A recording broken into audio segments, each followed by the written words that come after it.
90% of it, which goes unseen, but is keenly felt. Almost intuitive knowledge. Yeah, but you can't. Yeah, but it's still a lot goes without quantification. You can't have a science which deals with only 10% of things. yeah, well, people like Jacques Fresco, his approach is it's scientific. Okay, his God. Hold on, pause a sec. His God is like it's scientific. Yeah.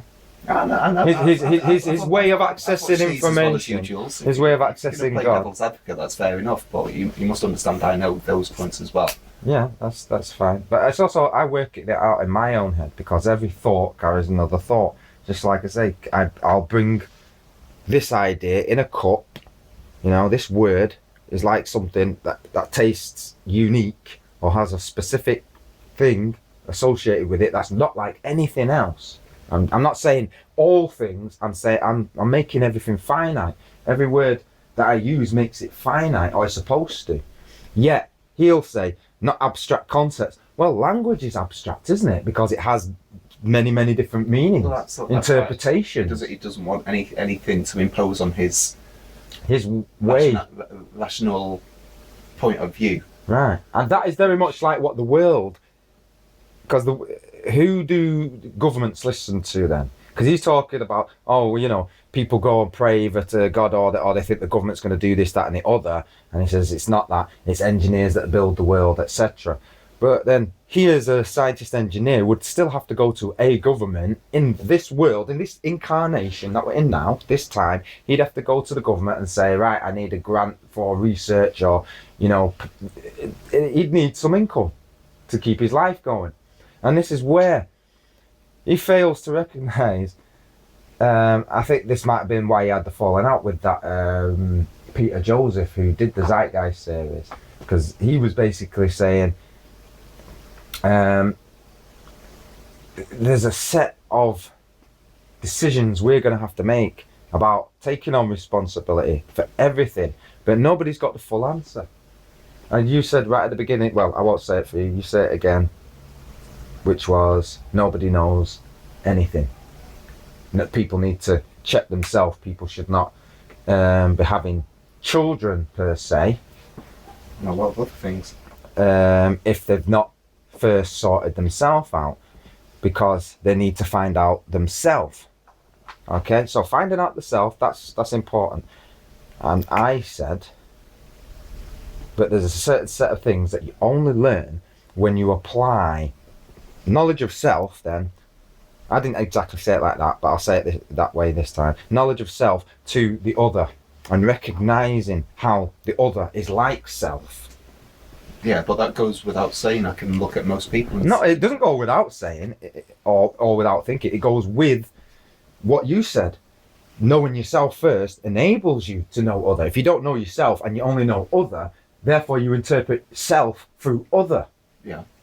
But other isn't necessarily self. No. It's just like we was discussing love the other day. People think, oh, well, I know what love is. It's this. But is it? Because now I reflect it back at you and you realise it's not that. It's not what you first thought it was. And that's why all of these ideas, they're great. They're like another textbook. They're like maths. They're like another idea, another cup to hold these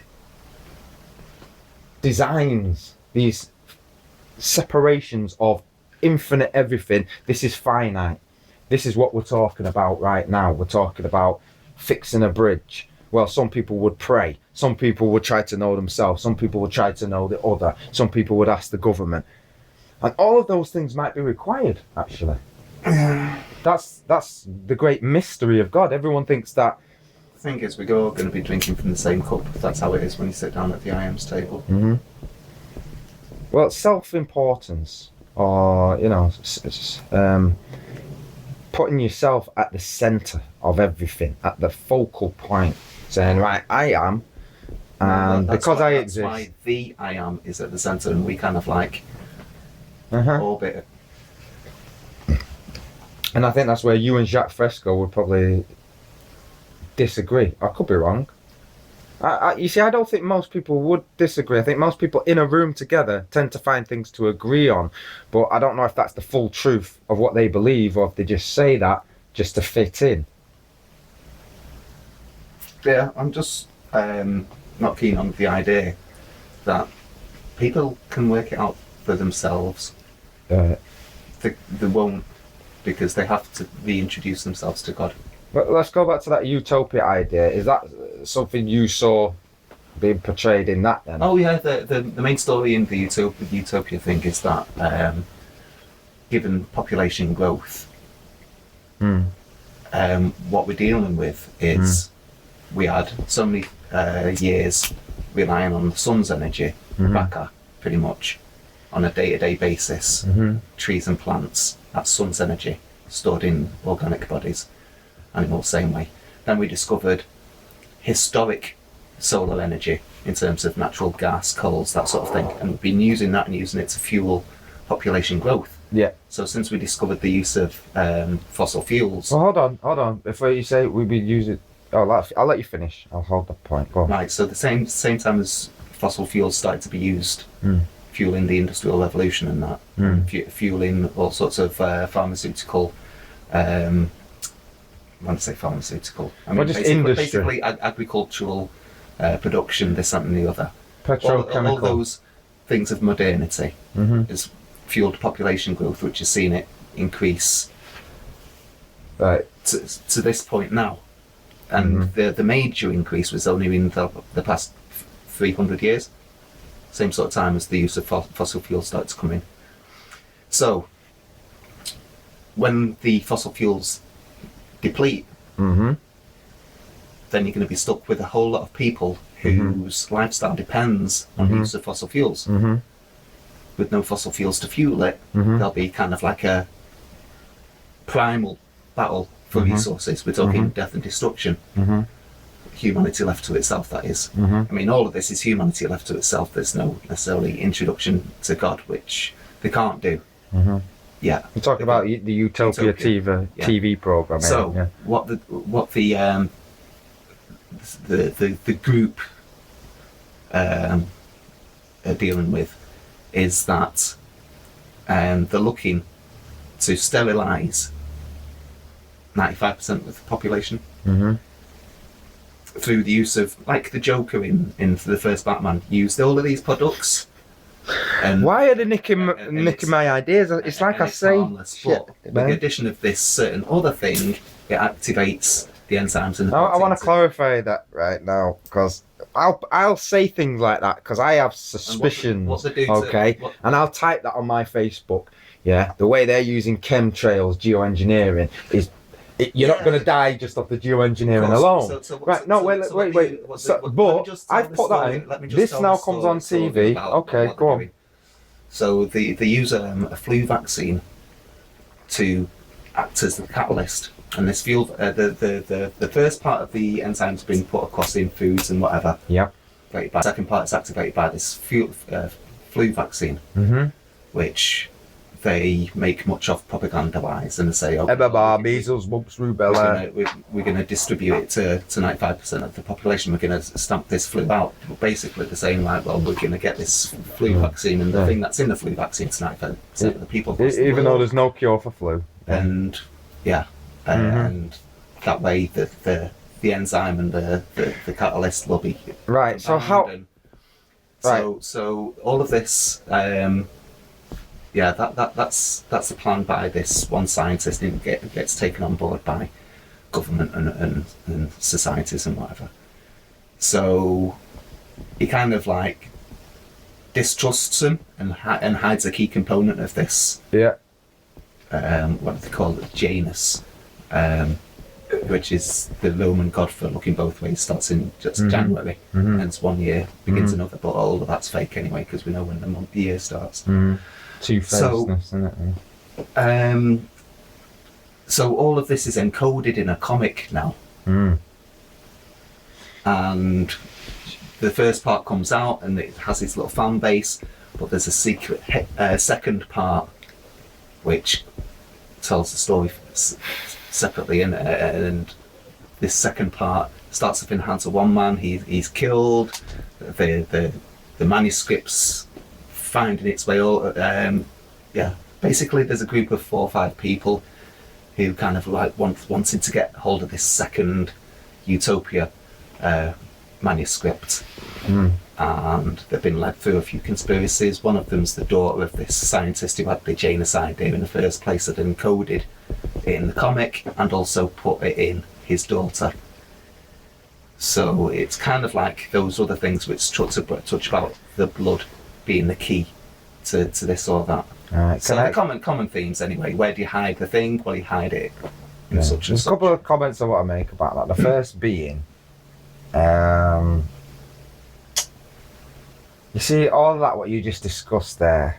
I mean, I've been talking about that for ages, for the last few years. About it well, if everyone's been talking about it, I haven't seen them. That's the thing, you know. And Facebook hasn't always been as secretive as it is. And I'm sat there, and I'll just have my own thought, but that makes me think, well, is this my own thought? Just like all of that, because that's a script, isn't it? You're talking about a TV program. It was written, scripted. It's not real. However, when I asked originally, does it respect some of the ideas, or is it doing it tongue-in-cheek, or is it doing it as a blatant piss take? Just watch it and see what you think for yourself. It's just I've been watching it recently. I don't even think those are issues that people need to concern themselves with. There's much more pressing issues at hand right now. Yeah, I don't really watch TV, so it's not so much that. It's much more the inner that needs to be sorted out. It just seems to me that they're taking the, you know, whether the script writers, you know, go around on the internet and look at people's things and, you know, do this, that and the other, and then put that into and make a program out of it.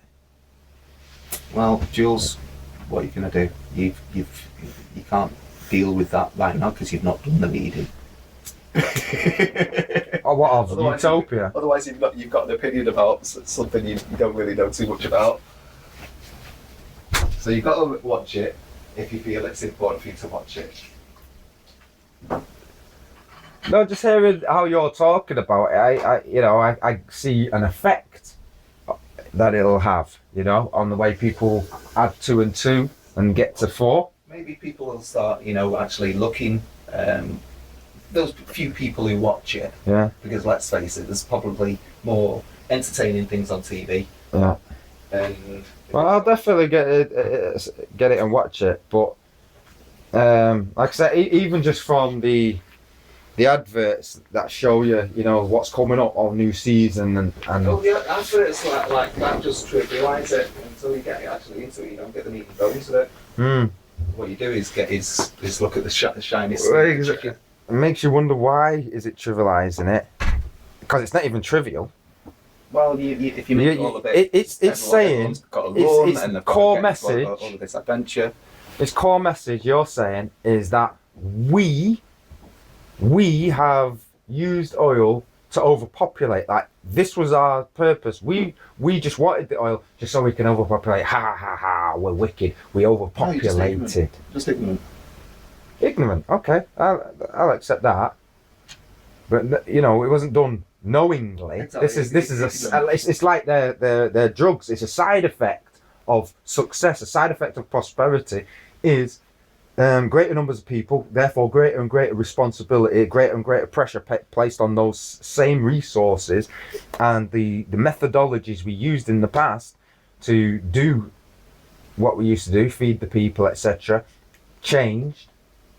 And obviously, I know from, was it geography, they were saying back in the 80s, oh, in 25 years, all the fossil fuels will run out. Well, look at the story of Joseph. You have 2 dreams. Mm-hmm. Okay, the first one's telling you that there's going to be 7 years of plenty. Mm-hmm. Great, 7 years of plenty. Everyone's scranning like they've never scranned before. But wait, there's a second dream. After the 7 years of plenty, there's going to be 7 years of hardship you've never seen the like of. Mm-hmm. And if you don't do something to conserve you will die. So yeah, that's what I'm saying. All of these myths, the great myths, they're being replayed over and over and over. It's like we're on a videotape on loop. It's like if time could be like a videotape, an old style VHS, then the beginning of the tape was Adam, and as you go through the tape you get to us. But the tape overlaps itself, doesn't it? At a certain point, you know, as it spins around the reel. So that's where you get this synchronicity.